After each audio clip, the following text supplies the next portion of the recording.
दुनिया में कई आवाजें हैं, उनमें सबसे महत्वपूर्ण है परमेश्वर की आवाज, क्योंकि उसी के द्वारा मनुष्य आजाद किया जाता है, चंगा किया जाता है, छुड़ाया जाता है। लेकिन क्या आप जानते हैं कि कई बार शैतान भी बात कर सकता है?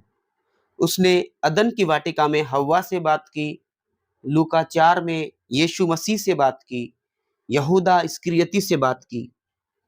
तो हमारे सामने ये प्रश्न उठता है कि कैसे पहचाने कि मुझसे परमेश्वर ही बात कर रहा है या शैतान बात कर रहा है। उसका महत्वपूर्ण चिन्ह मैं आपको बताना चाहता हूं कि परमेश्वर जब भी बात करता है तो वह हमेशा अपने वचन को लेकर और वचन के पक्ष में ही बात करता है।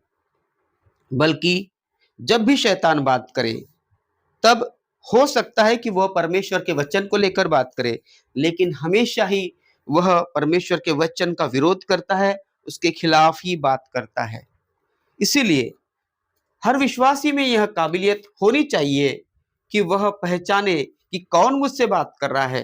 क्या वाकई परमेश्वर की आवाज है या शैतान की आवाज है? अगर आपको परमेश्वर की आवाज सुननी है तो आपको हमेशा परमेश्वर का वचन पढ़ना होगा और प्रार्थना में लवलीन रहना होगा, क्योंकि परमेश्वर हमेशा सही वातावरण में ही बात करता है और शैतान हमेशा जब आप दुनियादारी में होते हैं तब बात करता है।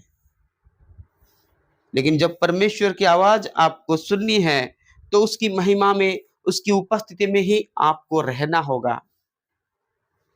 उदाहरण के तौर पर अगर आपका हृदय यह अगुवाई कर रहा है, आपको लग रहा है अंदर से कि मैं किसी व्यक्ति को कभी माफ ना करूं, और आप लोगों के सामने बोल भी देते हैं कि उस व्यक्ति को मैं कभी माफ नहीं करूंगा, तो ये विचार कभी भी परमेश्वर की ओर से नहीं हो सकता, क्योंकि परमेश्वर के वचन में लिखा है कि अपने दुश्मनों को माफ करो, यीशु मसीह ने स्वयं कहा है।